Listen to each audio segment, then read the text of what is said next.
Hello, good morning guys. তোমরা কেমন আছো? আশা করি ভালো আছো। আমরাও খুব খুব ভালো আছি।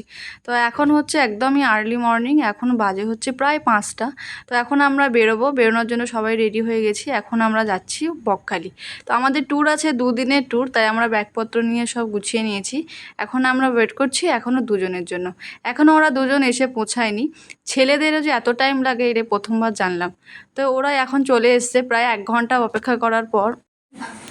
অবশেষে ওনারা এসে পৌঁছেছে। তো খুবই আমরা তাড়াতাড়ি করছিলাম, তো তাড়াতাড়ি এসো তাড়াতাড়ি এসো, রোদ্দুর উঠে যাচ্ছে, বেরোতে হবে। তো এই এসেছে, এবার সবাই জায়গার মতো বসে এই আমরা রওনা দেব।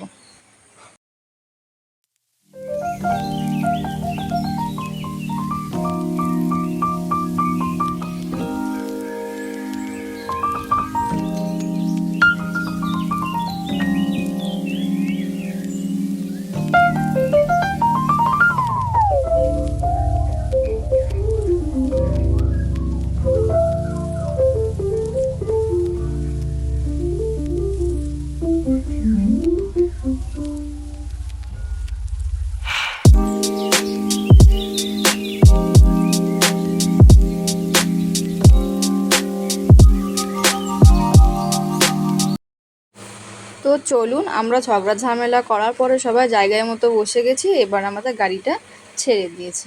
তো এখন রাস্তায় যাচ্ছি। তো এই জায়গাটা এত সুন্দর লাগলো, তাই ভাবলাম একটু ড্রেসটা নিয়ে রাখি। তো দেখুন কত সুন্দর মেঘটা আছে। এখন প্রায় বেজে গেছে মনে হয় 5:30টার ওপরে বাজে, এখন প্রায় 5:45টার মতো বাজে। তো ওয়েদারটা এত সুন্দর লাগছে। আকাশটা দেখুন কত সুন্দর নীল আর একদম হোয়াইটে, একদম সুন্দর লাগছে দেখতে। তো চলুন, এখন রাস্তায় যেতে যেতে যদি কোথাও চায়ের দোকান পাই তাহলে একটু দাঁড়াবো। একটু আর্লি মর্নিংয়ে না একটু চা খাওয়াটা খুব দরকার। সবারই একটু চায়ের দোকান খুঁজতে সবাই অপেক্ষায় আছে কখন চায়ের দোকান পাবো। তো আমরা রাস্তায় যেতে যেতে চায়ের দোকান সেরকম একটা ভালো মেলেনি, তাই আমরা ঢুকে গেলাম একটা হোটেলে। তাই হোটেলে ঢুকে ভাবলাম টিফিনটা করে নিই, সাথে চাটাও খেয়ে নেবো। এখন টিফিনে নিয়েছি হচ্ছে কি লুচি না পুরি বলে এটাকে, আর আছে ডাল আর ঘুগনি। খাবারটা খুব সুন্দর ছিল জানেন, একদম দুর্দান্ত। তবে আমার নামটা নেওয়া হয়নি। তো আমরা এই চলে এসেছি, এখানে হচ্ছে একটা হোটেল দেখেছি আমরা। তো হোটেলটা হচ্ছে একদমই সমুদ্রের ধারে। তো ভিউটা খুবই সুন্দর পেত। বাট এটা হচ্ছে 3,000 টাকা করে চাইছে, হচ্ছে ওটা হচ্ছে 3rd ফ্লোরে, মানে 3 তলায়। তো ওটা হচ্ছে 3,000 টাকা চাইছে। যেহেতু আমরা গ্রুপ এসেছি আর দুদিন থাকার কথা, তাই আমরা ডিসাইড করলাম যে এই হোটেলটায় আমরা থাকবো না, যেহেতু দুদিনের ব্যাপার আছে। তো তাই ভাবলাম একটু কম রেঞ্জের ওপরে হোটেল নেব। তো এই হচ্ছে ব্যাপার, যেহেতু আমরা সবাই মিলে এসেছি, তো একজন তো ডিসিশন নিলে তো হবে না যে এটাতে থাকবো। যেহেতু সবাই মিলে এসেছি, সবার একটা মতামতেরও ব্যাপার আছে। তাই আমরা এখানটায় ভাবলাম থাকবো না, তাই আমরা চলে যাচ্ছি অন্য কোথাও। আমাদের একটা খুব চেনা হোটেল আছে, খুব আমরা যখনই আসি ওখানেই থাকি, মানে নিজেদেরই মধ্যে একদম নিজেদের হোটেল, বন্ধু বান্ধবের ভেতরে। তো আমরা যতবারই থাকি ওখানেই থাকি, কিন্তু এইবারটা ভাবলাম একটা অন্য একটা জায়গায় থাকবো। তো তার জন্য এইখানটায় আসা। তো এখানে এসে যা দেখলাম, ভিউটা খুবই সুন্দর ছিল, বাট খুবই সুন্দর ছিল, একদম সামনেই সমুদ্র, আবার এত সুন্দর, মানে গার্ডেনিংটা এত সুন্দর, সব কিছু মিলিয়ে খুবই সুন্দর। তো আমি আপনাদেরকে একটু দেখাই ঘুরিয়ে ঘুরিয়ে। চলুন আপনারা দেখুন কত সুন্দর জায়গাটা। কিন্তু বাচ্চা কাচ্চা নিয়ে একটু রিস্ক আছে, বাট তবুও খুব সুন্দর। বাচ্চা কাচ্চা নিয়ে রিস্ক বলতে, এই যে আমার সামনেই দেখতে পাচ্ছ অনেকটা একটা পুকুর আছে। তো পুকুরের মধ্যে বেশ পানিও আছে। তো এরা যেহেতু দুজনেই ছোট, তো তার জন্য একটু রিস্ক ছিল। বাট আমরা এখানে তো এখন থাকছি না, আমরা এখন চলে যাব। তো তবুও একটা ঘুরিয়ে দেখিয়ে দিই জায়গাটা কত সুন্দর। বাট আমার এখানে থাকার খুবই ইচ্ছা ছিল, বাট হয়ে উঠলো না। আর নেক্সট টাইম এলে দেখা যাবে। বাট এইবারে এসে বকখালিতে এসে একদমই বকখালির ওপর মনটা উঠে গেছে, কারণ আমাদের এখানে এইবারে এসে খুবই প্রবলেম হয়েছে, যেটা কোনোবার হয় না। বাট আমি আমার মেয়েকে নিয়ে গেছিলাম, ওখানে একটু খাওয়া দাওয়ার সমস্যা হয়েছিল বাবু। যেহেতু আমি চেয়েছিলাম যে এমন একটা হোটেলে থাকবো যেখানে আমার রান্না বান্না সব কিছু আমার বাবু করে দেবে, আমি যেটা বলবো সেটা করে দেবে। তো সেটা হয়ে ওঠেনি, এখানে রান্নার ব্যবস্থা নেই। তো এটাও একটা কারণ যেখানে রান্নার ব্যবস্থাটা নেই। আর আমার বাবু যেহেতু বাইরের খাবার খায় না, তো ও যাই খায় ও ঘরের খাবারই খায়, আর ওকে আমি সবসময় ঘরের খাবারই দেওয়ার চেষ্টা করি।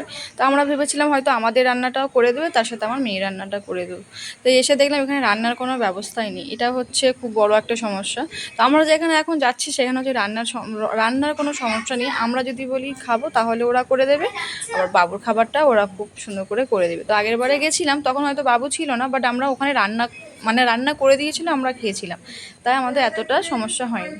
তো এখানে দেখুন একদমই মানে রিসর্ট থেকে বেরিয়েই সামনেই কিন্তু সমুদ্রে, খুবই সুন্দর ভিউটা, অসাধারণ। বাট এখানে আমাদের থাকা হয়নি, নেক্সট টাইম আবার দেখা যাবে।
চলুন আমরা চলে এলাম আমাদের চেনা ঠিকানায়, সাহানা হোটেল। তো আমরা যখনই আসি এখানেই থাকি, একদম নিজেদের মধ্যে। আমরা যদি বলি চিকেন খাবো চিকেন, যদি বলি মাটন খাবো মাটন, যদি বলি মাছ খাবো মাছ, ওরা আমরা যেরকম চাই ওরা ঠিক সেরকমটাই রান্না করে দেয়। তার জন্য এটা আমাদের ভীষণ ভালো লাগে। আর বকখালিতে এসে যেটা সবসময় সব দিক দিয়ে প্রবলেম হয় সেটা হচ্ছে খাওয়া দাওয়া। খাওয়া দাওয়াতে এত বাজে, মানে একদমই বাজে বলতে গেলে। আর একদমই মানে খুব ভালো একটা হোটেল বা রেস্টুরেন্টে ঢুকলে পরে হয়তো খাবারটা একটু ভালো থাকে, বাট আদারওয়াইজ সব হোটেলে আমি দেখেছি রান্নাটা খুবই বাজে হয়। তো এখানে এসে দুবার আমাদের খাওয়া দাওয়ার খুব প্রবলেম হয়েছে, এবারটাও হয়েছিল একবেলা। তো কেন হয়েছিল সেটা শেয়ার করব পরে। তো তার আগে দেখে নাও আমাদের এটা হচ্ছে হোটেলটা, আমাদের রুমটা। তো এটা আমরা নিয়েছি, কিছুই নেই, একটা ড্রেসিং টেবিল আছে, একটা টি টেবিল আছে, আর একটা টিভি আছে। টিভিটা আমরা চালাই। তো এই হচ্ছে আমাদের হোটেল, আর এই হচ্ছে সবে আমরা এলাম, এবার একটু ফ্রেশ হব। খাওয়া দাওয়া যেহেতু করে এসেছি তাই একটু ফ্রেশ হয়ে আমরা এখন চলে যাব সমুদ্রে। সমুদ্রে গিয়ে একটু স্নান করে তারপরে এসে আবার লাঞ্চ করব। তো চল।